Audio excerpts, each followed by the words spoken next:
আসসালামু আলাইকুম ওয়া রাহমাতুল্লাহি ওয়া বারাকাতুহু ওয়া মাগফিরাতুহু। আজকে আমরা অতিশয় গুরুত্বপূর্ণ একটি আলোচনা নেব। যুবক ভাইদের প্রতি দৃষ্টি আকর্ষণ রেখে কথাগুলি বলবো। মানা না মানা প্রত্যেকেরই ব্যক্তিগত বিষয়, তবে মানলে উপকার হবে এটাই স্বাভাবিক এবং সত্য কথা। তো যাই হোক, সময় না বাড়িয়ে আমরা সামনে আগাই। আজকে যুবক কবিরা গুনাহকে গুনাই মনে করছে না। মূলত কবিরা গুনাহকে সে গুনাই মনে করছে না। কীরকমভাবে করছে না?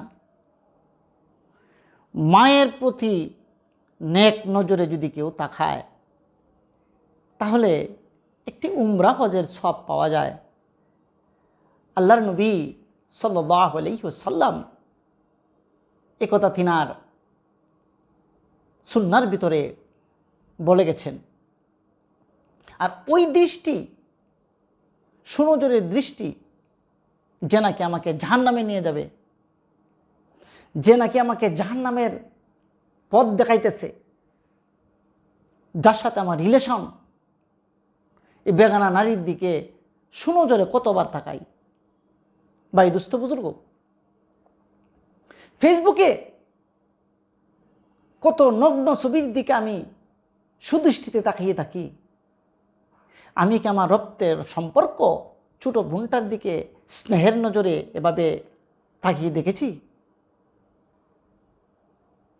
এই তো হলো যুবকের হাল। আজকে আমাদেরকে জাহান্নামের দিকে নিতেছে। মেরে দোস্ত বুজুর্গ, যুবক ভাইয়েরা, হাতে ধরি পায়ে ধরি, নজরকে হেফাজত করি, আমরা চোখের হেফাজত করি। আমার হালাল বিবি, তার দিকে আমি নেক নজরে তাকাই না, ভালোবাসার দৃষ্টিতে তাকাই না, কিন্তু বৌদিদের সঙ্গে পরকীয়া যাদের সাথে করা হয় তাদের সঙ্গে কত সুন্দর আলাপন, সুনজরের দৃষ্টি, ডাগর ডাগর চোখে আমি তাকিয়ে থাকি, যেমন তাক লেগে যায়। সেই ডাগর ডাগর চোখের তাকনি যদি আমার বিবির চোখের দিকে চোখ লাগায় তাকাইতাম, সংসারটা কতই না শান্তিময় হইতো। এই জন্য ভাই, অল্প কথা, মানলে তালগাছ, না মানলে বসি। আজকে ফেসবুক, ইউটিউব যুবকদেরকে তো ধ্বংস করে দিচ্ছে, অধঃপতনের দিকে নিয়ে যাচ্ছে। জানার পরেও আমরা দেখছি, কিন্তু মানতে পারতেছি না। ভাই একটু মানার জন্য চেষ্টা করি।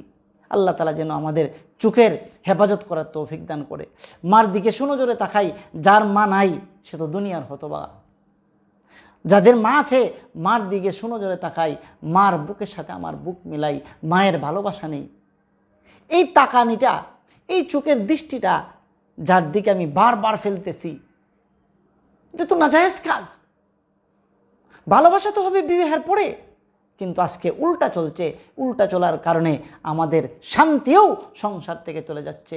ছেলে মেয়ে ভালো হচ্ছে না, সংসারে অভাব অনটন, রুজি আছে বরকত নাই। কেন বরকত থাকবে না? তো আমি তো পাপাচারে লিপ্ত।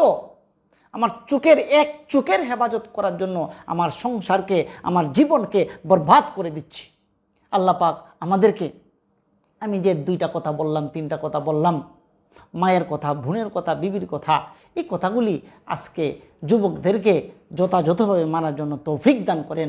ও মালাইনা ইল্লাল বালাদ। আসসালামু আলাইকুম ওয়া রাহমাতুল্লাহি ওয়া বারাকাতুহু।